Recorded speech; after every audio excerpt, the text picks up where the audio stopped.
Séance de Copil, vous venez d'achever, c'était la dernière réunion de travail. Dites-nous en plus, qu'est-ce qui ressort au terme de ces 20 réunions? Mais vous pensez bien que tous les membres du comité de pilotage sont plutôt soulagés d'être arrivés au bout de ce long marathon de 20 samedis de travail, durant lesquels on a pris le temps de se parler, d'aborder de manière franche et entière tous les sujets qui sont liés au travail que nous devons faire pour l'évolution du cadre statutaire de la Guyane. Dans la programmation, on va faire relâche le samedi 18, de manière à laisser à l'AMO, l'assistance à maîtrise d'ouvrage, le temps de pouvoir poursuivre et terminer la rédaction du document, le document de référence, le document d'orientation, qui sera une compilation de toutes les décisions que nous avons pu prendre durant ces 20 samedis de travail. Donc ce document sera présenté le samedi 25 mars prochain dans l'optique d'une organisation du congrès des élus que nous avons arrêté pour le 15 avril.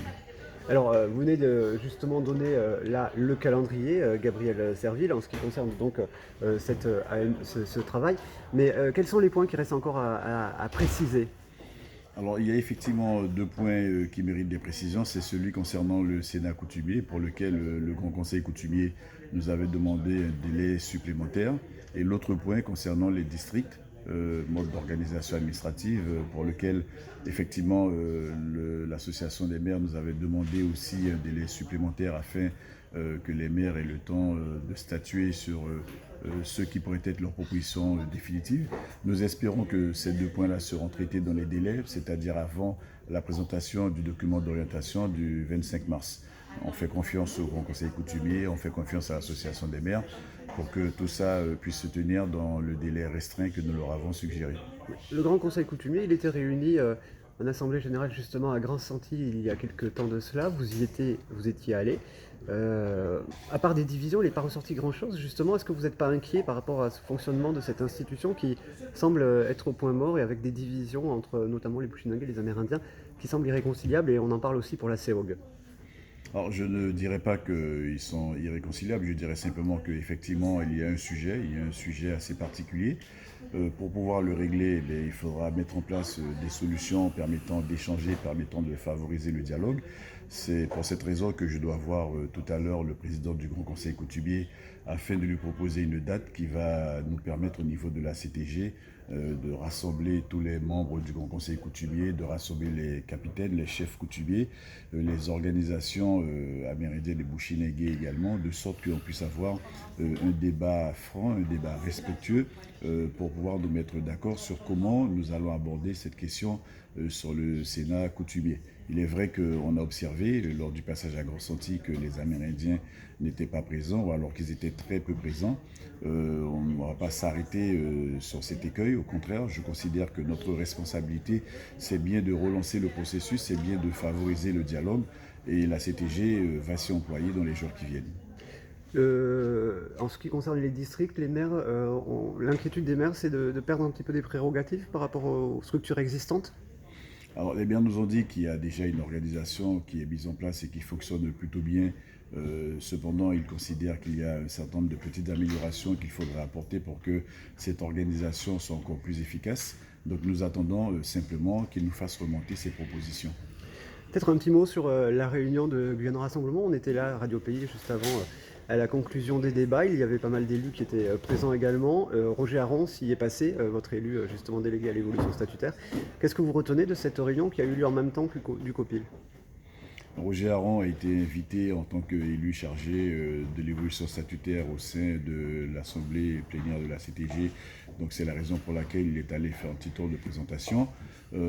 J'étais surpris de savoir que cette réunion se tenait ce samedi 11, en sachant que le samedi 18, par définition, on avait annoncé qu'on ferait relâche.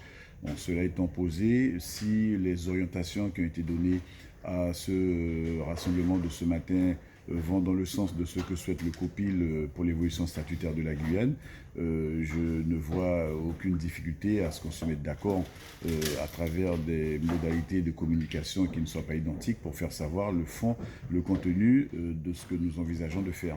Je serai très attentif à la façon dont cette information sera exploitée sur les médias, sur les réseaux sociaux, et je serai aussi attentif à la façon dont les membres de Guyane Rassemblement vont se positionner le jour où on va faire la restitution des travaux, à savoir le 25 mars. Mais je veux rester encore une fois optimiste en n'imaginant pas que c'était un coup spécialement préparé pour empêcher à notre machine de continuer à fonctionner jusqu'au bout. Je veux rester optimiste sur cette question et je fais confiance à l'intelligence et à la raison de chacun. Qu'est-ce que vous entendez par vous allez être attentif à la façon dont ça va être exploité et repris dans les médias? Je n'ai pas bien compris. Mais vous savez que par moment, on peut tenir des propos sur la place publique qui peuvent être diversement reçus, appréciés, interprétés par les médias et par la population. Je dis bien les médias et les réseaux sociaux, parce que je ne sais pas exactement ce qui a été dit dans l'intégralité de cette réunion de travail de ce matin. Mais dans tous les cas, je veux encore espérer qu'il n'y aura pas de pierre d'achoppement sur le parcours de celles et de ceux qui, depuis plusieurs années, se sont donnés comme objectif de faire évoluer le cadre statutaire, parce que vous aurez bien compris qu'on a quand même en mémoire ce qui s'est passé en 2008, ce qui s'est passé en 2010, où on avait le sentiment que tout était prêt pour permettre à la Guyane de faire évoluer son cadre institutionnel ou encore statutaire, et puis de constater qu'à la dernière minute, il y a eu des prises de position qui ont empêché que nous n'atteignions le résultat escompté. Donc je me dis, chemin faisant, certainement que les esprits se sont améliorés, que tout le monde mesure aujourd'hui la nécessité impérieuse que d'aller dans cette direction, et j'espère que nous n'aurons pas de mauvaises surprises à l'arrivée.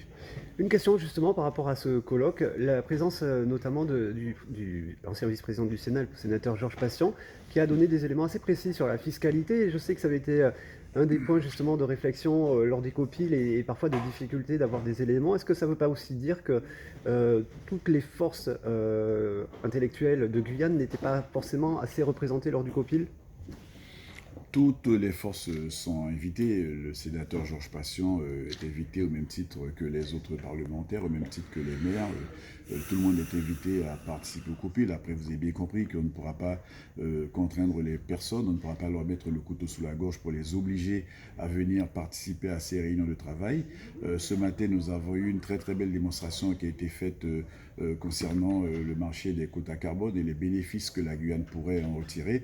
C'était la première fois qu'on a eu l'occasion de parler d'un sujet aussi important pour l'avenir du territoire.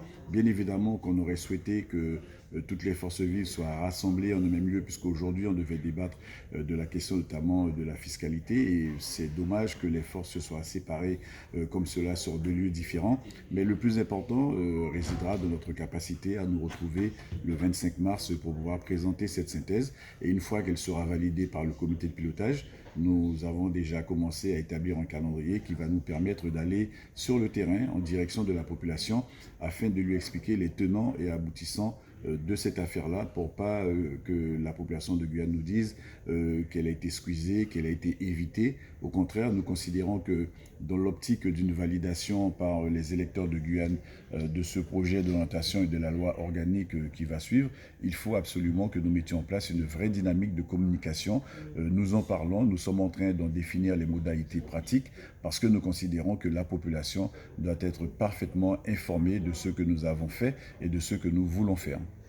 Vous avez été mis en copie, c'est l'actualité, ça a circulé ce matin, notamment sur les réseaux sociaux, le courrier de la sénatrice Marie-Laure Phinéra-Hort à votre destination, qui demande donc de la réflexion sur le lycée de Maripasoula, qui devrait voir le jour, qui a pris du retard, pour le baptiser. Elle propose le nom de Rodolphe Alexandre, l'ancien président de la CTG. Vous l'avez lu ce courrier, vous en avez été destinataire, qu'est-ce que vous en pensez? Alors ça m'a arraché un grand sourire, bien évidemment, parce que je ne m'y attendais pas du tout. Simplement, je voudrais vous rassurer en vous disant que nous avons mis en place, lors de notre dernière assemblée plénière du 6 mars, une commission chargée de dénommer les établissements publics, les bâtiments, les équipements qui appartiennent à la CTG. Je vais simplement prendre le temps d'orienter ce courrier-là en direction des membres de cette commission. Ils vont débattre, et puis si cela s'avère être une bonne proposition, je ne doute pas que cette commission saura prendre la bonne décision. Au moins ça vous a fait sourire. Un mot quand même sur le retard qui est annoncé sur le lycée de Maripasoula. On parle de plus d'un an de retard, c'est ça?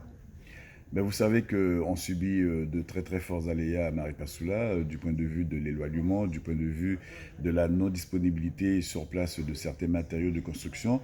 Il y a aussi les aléas climatiques. Vous savez qu'il a beaucoup plu cet an dernier sur le territoire guyanais. Et quand vous mettez tous ces éléments-là bout à bout, et bien, ça donne une situation qui a été difficile à gérer par le maître d'œuvre. L'essentiel, c'est qu'on soit sûr que les travaux avancent, que les fonds soient toujours disponibles pour pouvoir conduire cette construction à sa fin. On peut regretter effectivement les retards accumulés, mais ce sont des retards contre lesquels on ne pouvait rien parce que ce sont des causes réelles. Maintenant, la solution serait pour nous, dans le travail que nous faisons dans la durée, d'être davantage en capacité d'anticiper ce genre de construction pour ne pas attendre que les besoins soient au plus fort pour pouvoir produire la réaction. J'en profite pour dire que l'autre jour, on a présenté en assemblée plénière le rapport de la CRC, un rapport qui présente pas mal de points de faiblesse, contrairement à ce qui a été dit. Je rappelle que dans mon introduction, j'ai dit quand même qu'il y a des points positifs, mais il y a aussi beaucoup de points négatifs. Il y a beaucoup de points d'alerte. Il y a beaucoup de situations qui n'ont pas été correctement gérées par le passé. Sur un territoire comme la Guyane, où je le dis tous les jours, qu'il nous faudrait disposer d'un budget d'au moins 1 milliard 300 millions d'euros pour pouvoir répondre correctement aux besoins de la population. On a été bon an mal an un budget qui tourne entre 500 et 600 millions d'euros. Ce n'est véritablement pas avec ça que l'on va faire des miracles. Et donc je considère à la base qu'on ne devrait pas se satisfaire d'avoir un budget aussi maigrichon et qui, sur certains aspects, n'a pas été géré en bonne conscience. Mais j'aurai l'occasion de revenir sur cet aspect-là parce que la population doit comprendre exactement ce qu'il se passe et ne pas entendre qu'un seul son de cloche. Ça sera lors de la prochaine plénière, j'imagine, le 22 mars pour le budget qui sera présenté. On va voter le budget prochainement et vous avez bien compris qu'en propos liminaire, je prendrai à nouveau les dispositions pour expliquer ce qu'il y a précisément dans ce rapport de la Chambre régionale des comptes qui énonce un certain nombre d'alertes qui, si elles n'étaient pas respectées, pourrait faire que la CTG se retrouve à nouveau dans le rouge et ça, je crois que personne ne le souhaite.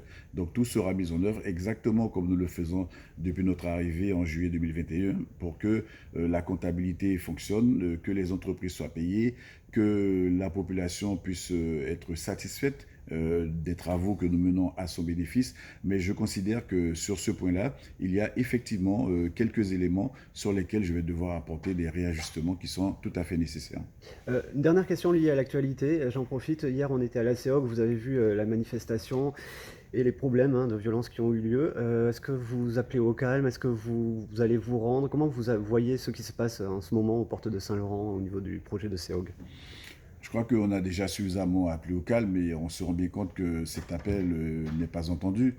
Je considère que la démarche que je dois initier aujourd'hui, c'est de rentrer en contact avec monsieur le préfet, avec les habitants de Séog, avec le chef coutumier, Poto Chabert, avec les porteurs du projet également, avec toutes les personnes, toutes les institutions qui de près ou de loin gravitent autour de ce projet pour qu'on se retrouve autour d'une table de façon plus sérieuse afin de définir les modalités de l'approche surtout pas de cette entreprise, de ce projet-là. Parce qu'aujourd'hui, on a l'impression que c'est une affaire qui est en train de prendre de l'ampleur à l'échelon national, voire à l'échelon international. Et je considère que vu ce qui s'est passé il y a 3-4 jours, on n'a pas besoin d'attendre qu'il y ait des blessés et des morts pour pouvoir réagir et nous obliger, nous contraindre à trouver le bon chemin pour aboutir à un résultat favorable. Merci beaucoup Gabriel Serville. Avant le budget, vous